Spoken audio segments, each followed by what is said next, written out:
पुत्र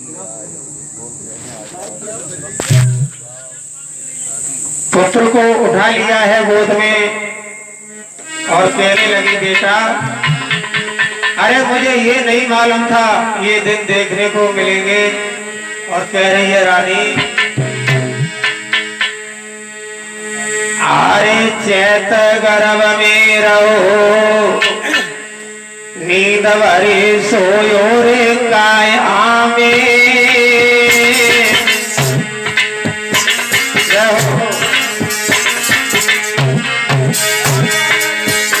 अरे पालकियों पर बस बैठे नहीं पाई छाया में।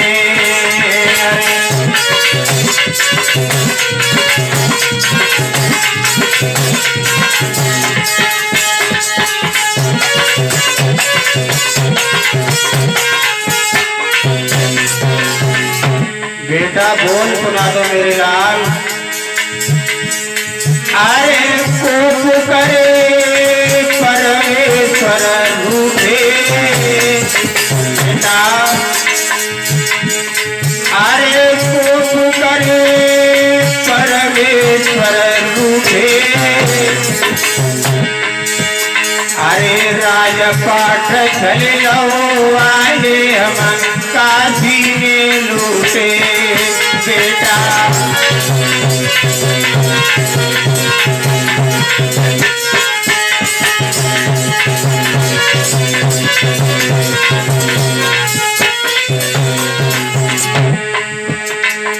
अरे परी जब कर जागिरे तभी, और उसके नीचे के जाए भूप पे करे हुक्म भंगी भैया।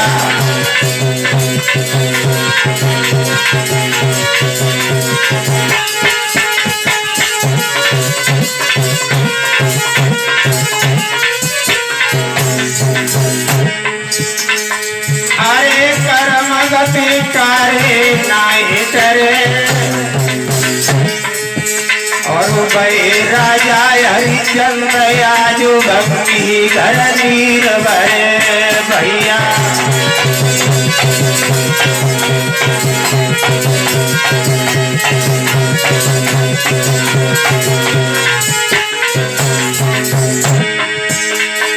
भैया समय समय पे यादें समय अपने की आती है।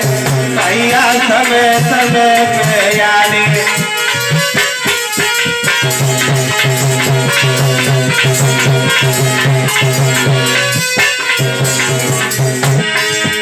अपने की आती है, समय अपने की आती है, समय अपने की आती है।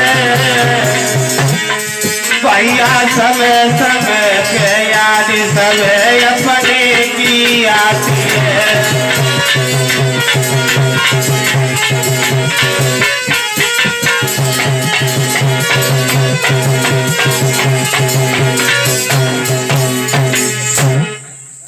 रो रही है रानी, बेटा एक बोल तो सुना दो। रानी कभी मुंह देखती है, कभी गोदी में सर को रख लेती है, लेकिन तीन दुख बड़े विचित्र होते हैं भक्तों।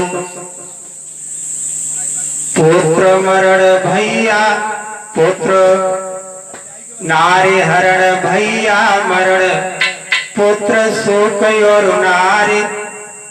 ये बड़े विचित्र दुख होते हैं।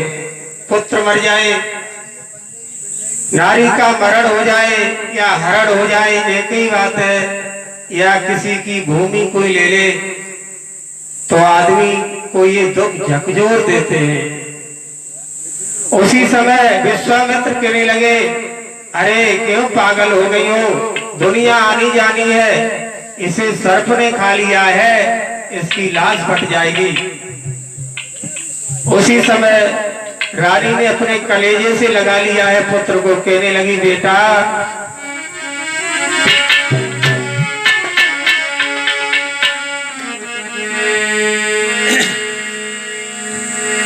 अरे मरघट जाए रही सिलला रोए सकी मरघट जाय रही मैया ले खिलास बेटा की।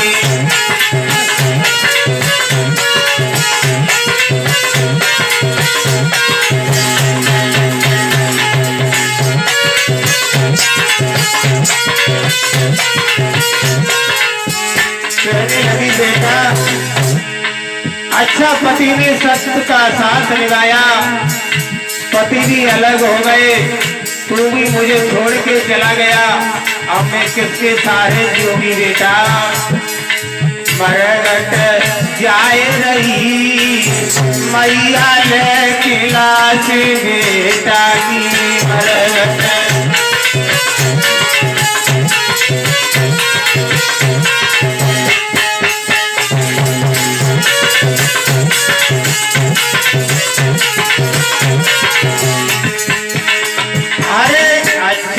पत्नी सतु निभायो अच्छो पत्नी निजा हाथन से लाल गवायो निजा हाथन से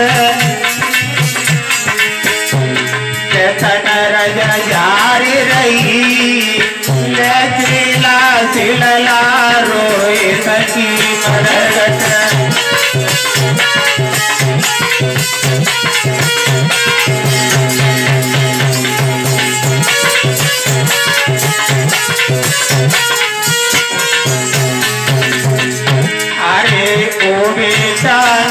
बोल सुनाई दे ओ बेटानिक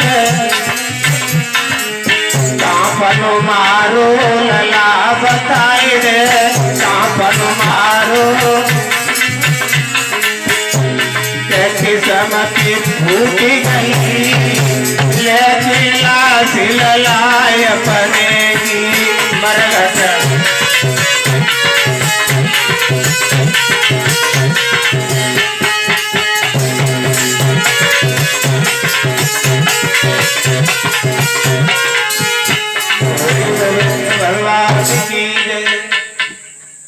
जैसे मरघट में पहुंचे, आधी रात्रि का समय है, सब सो रहे हैं। जैसे ही आवाज मालूम पड़ी, हरिश्चंद्र कहने लगे कौन है, आधी रात में कौन है मरघट में, क्या तुझे मालूम नहीं है मरघट का नियम क्या होता है। जो लाश को दफनाता है उसे टका देना पड़ता है। आज रानी के पास में कोई वस्तु नहीं थी जो उसे दे देती। हरिश्चंद्र ने कहा इसका टका दो। रानी हाथ जोड़ के कहने लगी महाराज क्या भूल गए। हरिश्चंद्र ने देखा कि हमारा पुत्र रोहितास है तो बड़ा दिल दुखा, लेकिन आवाज आई हृदय से कि हरिश्चंद्र जिस सत्य के पीछे तूने सारा राजपाट खो दिया, पुत्र स्त्री को बेच दिया, अब इस मरे हुए पुत्र में क्या रखा हुआ है। हरिश्चंद्र खड़े हो गए, रानी की साड़ी खींच ली। रानी बिना करके हम दफनाने नहीं देंगे। आज रानी ने आधी साड़ी को फाड़ करके महाराज को दे दी। थोड़ी सी साड़ी फाड़ करके बेटा पर कफन डाल दिया है। थोड़ी सी साड़ी अपनी साड़ी से अपने शरीर को ढका है। और उसी समय दफना देते हैं। उसी में भक्तों बड़ी विचित्र लीला है।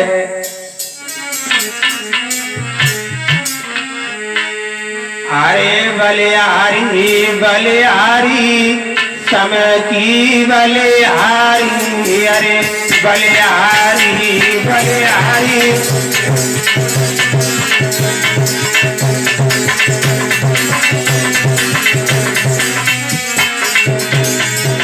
राजा से बन गए भिखारी, सब तेरी बलिहारी।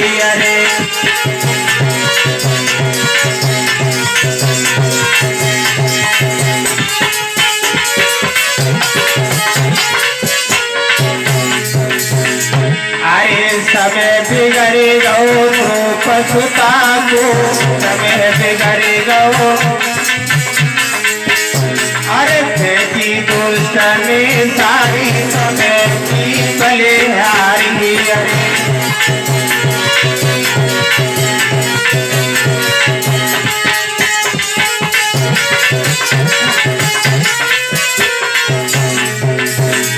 अरे समय बिगड़ गो रामचंद्र को समय बिगड़ गो। अरे लूटी असुर घर नारी समय की बलिहारी।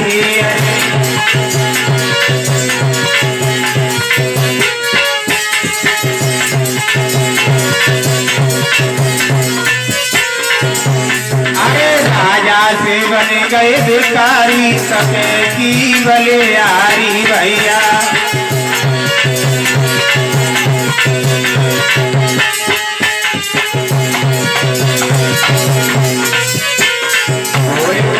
भगवान की जय।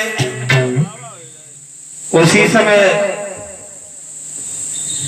विश्वामित्र ने उस लाश को उखाड़ करके थोड़ा सा चीड़ फाड़ करके, रानी तो नींद के मारे मंदिर में सो गई थी, आवाज लगा दी कि डायन आ गई है, अपने अपने बच्चों को संभाल के रखना।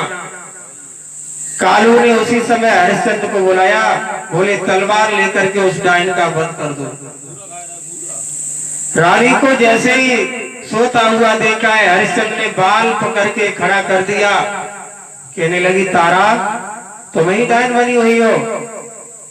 तारा कहने लगी स्वामी मुझे मार दो, अब मैं अधिक जीना नहीं चाहती। उसी समय महाराज हरिश्चंद्र ने आदेश है क्योंकि सत्य का निर्वाह करना है, उन्हें तलवार ऊपर को उठाया, मारना चाहा, वैसे ही विश्वामित्र ने तलवार को पकड़ लिया। कहा हरिश्चंद्र तुम्हारी परीक्षा पूर्ण हो गई। हरिश्चंद्र कहने लगे महाराज अब का हमारे प्राण लोगे। बोले नहीं अब तो हम देने आए हैं तुम्हें।